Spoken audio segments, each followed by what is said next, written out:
નમસ્કાર મિત્રો, આજે આપણે વાત કરવાના છીએ શિક્ષકના ટિફિનની મજાક બનેલી ઘટના પર। દરિયાની લહેરો જાફરાબાદની રેતી પર ધીમે ધીમે અથડાતી હતી। સવારના આકાશમાં હળવો ગુલાબી રંગ છવાયો હતો। એ ગામમાં એક યુવાન રહેતો હતો, નામ વિજય। વિજયનો જન્મ દરિયા કિનારે માછીમારોના કુટુંબમાં થયો હતો। બાળપણથી જ મચ્છીની ગંધ, દરિયાના પવન તેની ઓળખ બની ગયા હતા। ઘર ગરીબ હતું, પણ સપનાઓ સમુદ્ર જેટલા મોટાઓ। તેને વાંચવું લખવું ખૂબ ગમતું હતું। ગામના શિક્ષકોનો તેને ખૂબ આદર, અને એક દિવસ એ જ શિક્ષક બનવાનું તેનું સ્વપ્ન સાકાર થયું। અટકેલા જીવનમાં એક ક્ષણ આવી। શિક્ષકની નોકરીનો ઓર્ડર તેના હાથમાં આવ્યો। ઘરમાં મમ્મી ખુશ, પિતાજી ગર્વિત એટલે કે ગેરહાજર, અને આખું ગામ બોલતું, અરે, અમારો વિજય શિક્ષક બન્યો, હવે એનું જીવન બદલાઈ જશે। વિજય માટે નોકરી એટલે ફક્ત પગાર નહોતો, પણ માન, જવાબદારી અને પોતાના ગામનું ગૌરવ। નિર્દેશ મળ્યો કે તેને રાજુલા તાલુકાના એક ગામમાં હાજર થવાનું હતું। હૃદય ધડકતું હતું, પણ ચહેરા પર સ્મિત કે આજે એ શિક્ષક તરીકે પ્રથમ દિવસ ઉજવશે। ઘરેથી નીકળતા મમ્મીએ જૂનું સ્ટીલનું ટિફિન હાથમાં આપ્યું। ટિફિન ખોલીને જોઈને કહ્યું કે બેટા, તું દરિયો છોડીને જશે તો તને મચ્છી વગર ચાલશે નહીં। લે તારો મનગમતો મચ્છી શાક। વિજય સ્મિત સાથે બોલ્યો કે મમ્મી, આ તો મારું પ્રિય શાક છે। પણ તેને ખબર નહોતી કે આ જ ટિફિન એટલે આજે તેના જીવનની સૌથી મોટી પરીક્ષા બનશે।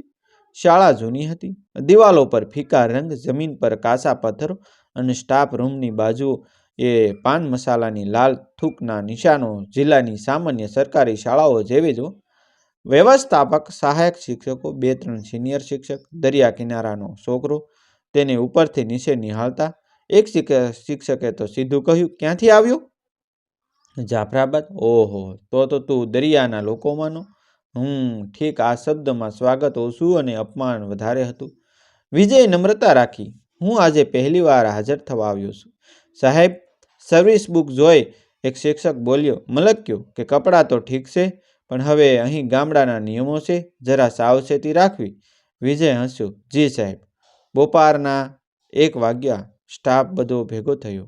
દરેક પોતાનું ટિફિન ખોલે છે। કોઈએ થેપલા, કોઈએ કઠોળ પૂરી, કોઈએ ફુલાવ ભાત લાવેલું, બધું મીઠું મજાના વર્તુળમાં। વિજયે પણ શરમાળ રીતે પોતાનું જૂનું સ્ટીલનું ટિફિન ખોલ્યું। જ્યાં ઢાંકણ ખોલ્યું અને મોટી મોટી મચ્છીના ટુકડાની સુગંધ ફેલાઈ ગઈ, ઓ બાપ! એક ક્ષણમાં વાતાવરણ બદલાઈ ગયું। સ્ટાફના 2-3 શિક્ષકો નાક પર હાથ રાખીને હસવા લાગ્યા। અરે ભાઈ, આ શું લાવ્યું? આ તો ટિફિન નહીં, મચ્છી બજાર લાગે। કોઈએ મજાક, કોઈએ ઉપહાસ, કોઈએ ગંદી નજર। વિજય શાંત, આને જમાડીએ અલગ, આવો ખોરાક અઘરો વાસ ગામડાનો છે ને, એ લોકો મચ્છી વગર રહી જ ન શકે। વિજય બોલી પણ ન શક્યો। એક સિનિયર શિક્ષકે ગુસ્સાથી કહ્યું, તું ટિફિન લઈને ત્યાં દૂર જા, અહીં બધાને વાસ આવે છે। વિજયે ટિફિન હાથમાં લીધું, ઊભો થયો, પણ તે નર્વસ હતો, હાથ કંપાઈ રહ્યા હતા। અચાનક ટિફિન ઊંધું વળી ગયું। મચ્છીનું શાક સીધું સ્ટાફના એક ભાઈના શર્ટ પર પડ્યું। આહા, એનો ચહેરો લાલ, એ ડોબા જેવા દેખાતો નથી। તું શિક્ષક બની ગયો એટલે તું શું લાગણી, સંસ્કાર નથી તારામાં? તું શું બાળકોને પાઠ ભણાવવાનો? પહેલા તને જીવવું શીખવું પડે, જીવતા શીખવું પડે ને તે મારો દોડ્યો। વિજયના હૃદયમાં કસાશ આવી, આંખોમાં પાણી ભરાઈ ગયું। દરિયા કિનારે મોટા વાવાઝોડા આવતા, વૃક્ષો, ઘરો બધું ઉડી જાય, પણ દરિયો શાંતિથી પાછો ખેંચાઈ જાય। વિજય પણ એ જ બંધ આંખો, થોડી કમાણી, ઘણો માન, સોરી સાહેબ, ભૂલથી પડ્યું, પણ કોઈ સાંભળવા તૈયાર નહોતું। એક શિક્ષકે તો કહ્યું કે ગામડાનો એ ગામડાનો જ રહે, આવા માણસને શાળામાં સ્થાન નથી। વિજયની અંદરનું કોઈ તૂટી ગયું। સ્ટાફનો શોર્ટ ટેમ્પર ભાઈ તોફાન મચાવે છે, આ છોકરાને તરત બહાર કાઢો। હું આવી વાંસવાળી વસ્તુઓ સાથે નહીં બેસું। સમગ્ર ઘટના વાતોથી મજાક ઉગ્ર બની। કોઈએ મસાલો ઉમેર્યો, વિજય નમ્રપૂર્વક શાક ફેંક્યું। એનો વ્યવહાર ખરાબ છે, અહીં બધાને સમસ્યા કરતો, અને આખી ફરિયાદ છે પ્રિન્સિપાલ સુધી પહોંચી ગઈ। પ્રિન્સિપાલ એક અનુભવી પણ શાંત વ્યક્તિત્વ, સફેદ વાળ, ચશ્મા અને ધીરજવાળા માણસ। તેમણે સૌને ચેમ્બરમાં બોલાવ્યા। વિજય નીચે જોયેલો, પણ હૃદયમાં પસડાયું દુઃખ। આજે તેનો પ્રથમ દિવસ, અને સ્ટાફ તેની સાથે આવી રીતે વર્તન કરે। પ્રિન્સિપાલે સૌને શાંત કર્યા। ચાલો એક પછી એક કહો, શું થયું? સૌએ વિજયની ભૂલ વધારો કરીને રજૂ કરી. ફરી પ્રિન્સિપાલે થોડો સમય મૌન રાખ્યું, બધું સાંભળ્યું. વિજયને પૂછ્યું, સાહેબ, તમારો ખોરાક મચ્છી છે? વિજય, હા સાહેબ, હું દરિયા કિનારાનો છું, એ જ અમારો મુખ્ય ખોરાક. પ્રિન્સિપાલ સ્મિત કર્યા. તો પછી સમસ્યા ક્યાં છે? વિજય આશ્ચર્ય. સ્ટાફની મિટિંગમાં પ્રિન્સિપાલે કહ્યું કે તમારા ઘરમાં કોઈ ફક્ત શાકભાજી ખાય છે, કોઈ દાળ ભાત ખાય છે, કોઈ રોટલી શાક. તો તમે શું એની બાજુમાં નહીં બેસો? દરેક માનવી અલગ ખાય છે, ખાવાનો અધિકાર છે. મચ્છી વાસ દે એ તેની ભૂલ નથી. જો તમને અણગમો હોય તો તમે પોતે થોડા દૂર બેસો, પણ કોઈનું અપમાન કરવાનો હક નથી તમને. રૂમમાં શાંતિ છવાઈ ગઈ. પણ પ્રિન્સિપાલ હવે વધુ ગંભીરથી બોલ્યા, અને સૌથી મોટી ભૂલ, કોઈને ડોબો, ગામડો કહીને બોલાવી એ શિક્ષકના વ્યવહારને શોભે નહીં. વિજયની આંખોમાં પાણી આવી ગયું. કોઈ પહેલી વાર તેને સચ્ચાઈથી સમજી રહ્યો હોય. પ્રિન્સિપાલ બોલ્યા, અપમાન એકવાર થાય તો જેને થાય એની આત્મા હલાવી દે છે.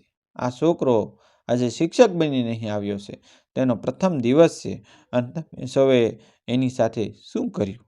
દરેક શિક્ષક શાંત. કોઈના ચહેરાએ પસ્તાવો, કોઈએ નજર ઝુકાવી. માટેના શિક્ષક જે પર શાક પડ્યું, સાફ કરજે વિજય, અમારી ભૂલ હતી, અમે મજાકમાં કર્યું પણ હદ વટાવી દીધી. બીજો શિક્ષક, તું અમારો સાથી છે, આથી પછી આવી ભૂલ નહીં કરીએ. અને આખરે સૌએ દિલથી માફી માંગી. વિજયની આંખોમાં હળવો સ્મિત.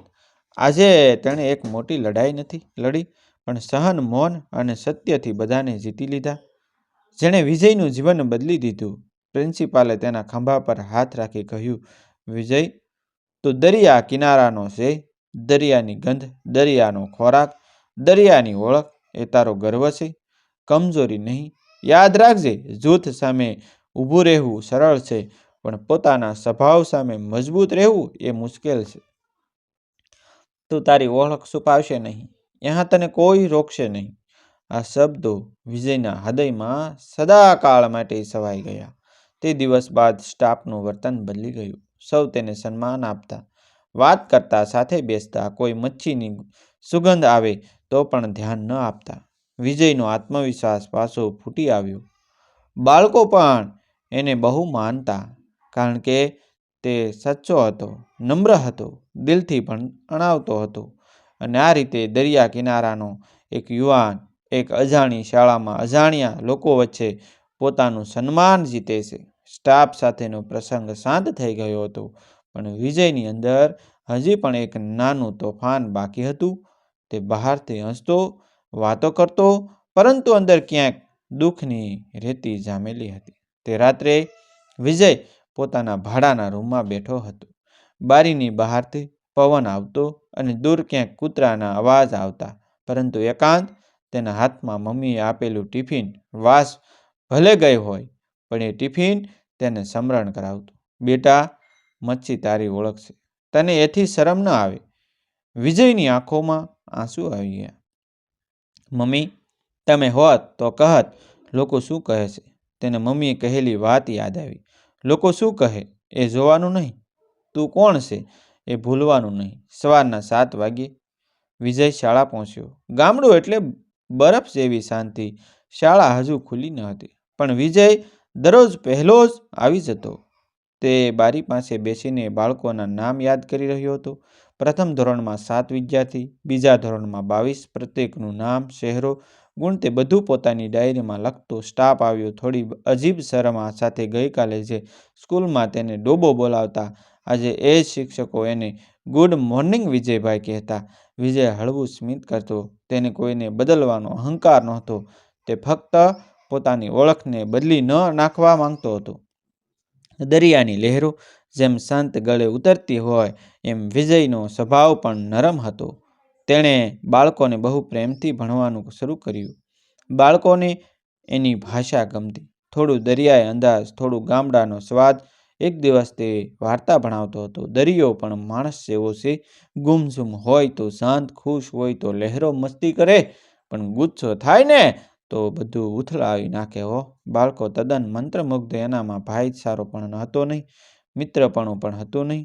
બાળકો ઘરે જઈને માતાને કહી બેઠા કે મમ્મી, અમારો નવો સર બહુ સારા છે, એ દરિયાની વાત કરે છે, અમને વાર્તા કહે છે. ગામની આંખો પહેલીવાર વિજય તરફ ફેરવાયો.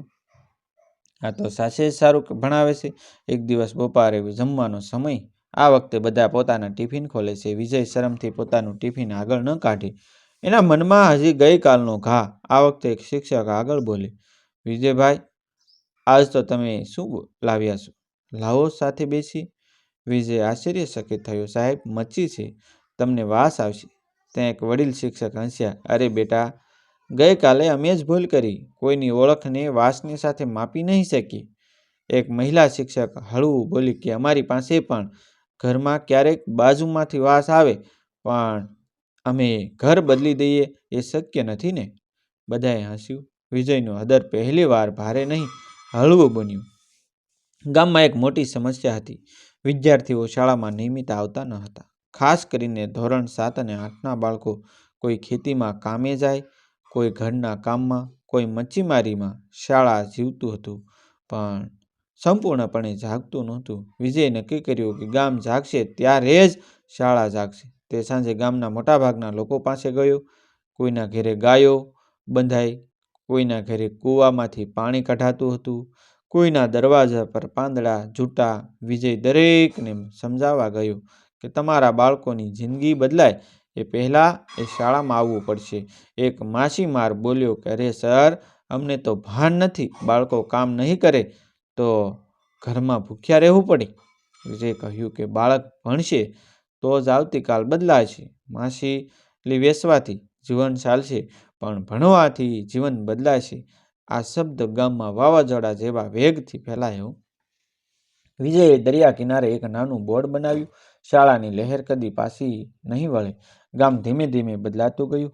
3 અઠવાડિયા બાદ એક દિવસ પ્રિન્સિપાલે સ્ટાફ મીટિંગ બોલાવી. મારે ખાસ જાહેરાત કરવી છે. સૌ બેઠા. પ્રિન્સિપાલે વિજયને આગળ બોલાવ્યો કે આ યુવક જાફરાબાદનો દરિયા કિનારાનો છોકરો છે. તે બોલ્યા કે આ શાળામાં 32 બાળકોને રોજ શાળામાં લાવવા માટે ગામમાં એકલા જ તે ફરી રહ્યો છે. સ્તબ્ધ સ્ટાફ આશ્ચર્યમાં. પ્રિન્સિપાલ આગળ બોલ્યા, અમને ખબર છે કે ગામના શિક્ષણ અધિકારીને આ વાત પહોંચી છે અને તે લોકો શું કહે છે કે આ નવા શિક્ષકને ખાસ અભિનંદન. વિજય શરમથી માથું ઝુકાવી દે છે. એ સ્ટાફ જે એને પહેલા દિવસે ડોબો બોલાવતો આજે તાળીઓ પાડી રહ્યો હતો. ગામના સ્કૂલમાં એક પરંપરા હતી કે દર મહિને એક વખત બધા શિક્ષકો સાથે ભોજન કરે. આ મહિને સ્ટાફ બોલ્યો, આ વખતનું ટિફિન વિજય લાવશે. વિજય તો ડરી ગયો. સાહેબ, હું? હા, તમે. વિજયની આંખોમાં ખુશીના આંસુ આવી ગયા. એક સાંજે ગામમાં નાનો કાર્યક્રમ ફળવાયો. શિક્ષણ જાગૃત દિવસ. સમગ્ર ગામ ભેગું થયું. ગામના શોકમાં બાળકો નૃત્ય કરે, ગીતો ગાય, નાટક કરે. અંતે ગામના સરપંચ બોલ્યા કે આ શાળાના વિકાસ પાછળ એક જ માણસનું હૃદય છે, એક જ માણસનો ખૂબ સાથ રહ્યો છે, તે છે વિજય સર. તાળીઓ, તાળીઓ અને તાળીઓ. જો ધમધમતી. સરપંચ કહેવા લાગ્યા કે ઘણો વખત અમે શહેરના શિક્ષકો જોયા, પણ આ દરિયાકાંઠેના છોકરાએ ગામની હવામાં શિક્ષણની સુગંધ ફેલાવી છે. ગામની મહિલાઓ બોલવા લાગી કે અમારા બાળકો શાળાની વાત કરે છે કારણ કે વિજય સર તેમને ભણાવે છે. શાળાના વૃદ્ધ શિક્ષકે સ્ટેજ પર બોલાવીને વિજયને સફેદ ચાદર પહેરાવી, મોંઘી ખેવર આપીને સન્માન કર્યું. વિજયની આંખોમાં પાણી. આજ તો જીવન જીતવાનું નામ. અપમાનથી શરૂ થયેલો દિવસ આજે સન્માનમાં ફેરવાઈ ગયો. કાર્યક્રમ બાદ પ્રિન્સિપાલ વિજયને બાજુએ બોલાવે છે. બેટા, તે ધીમે બોલ્યા, ભૂતકાળમાં જે તું સહન કર્યું ને, તે તને તોડ્યું નહીં, તે તારું જીવન બનાવ્યું. યાદ રાખજે, સન્માન મળે છે, કામથી પણ માન મળે છે, સ્વભાવથી. વિજય હસ્યો. સાહેબ, હું ફક્ત મારી ઓળખથી જીવતો રહ્યો. અને પ્રિન્સિપાલે કહ્યું કે શાબાશ, એ જ તો ખરેખર શિક્ષક હોય છે. મિત્રો, આ વાર્તા કાલ્પનિક છે. આમાં આવતા તમામ પાત્રો, દ્રશ્યો, દરેક વસ્તુ કાલ્પનિક છે. બધું જ કાલ્પનિક છે. ફક્ત અને ફક્ત એક સંદેશો છે કે નવા શિક્ષક જોડાયેલા હોય, તેમનું જીવન કઈ રીતે મુશ્કેલીમાંથી પસાર થાય, કઈ રીતે હોય એ પરની એક લોકોને સંદેશો પહોંચાડવા માટેની વાર્તા છે. તો આવા જ નવા વિડીયો જોવા માટે અમારી ચેનલ સાથે બન્યા રહેજો. અમારી ચેનલને સબસ્ક્રાઈબ કરી દેજો. થેન્ક યુ મિત્રો. મળશું આપણે એક નવા વિડીયો સાથે.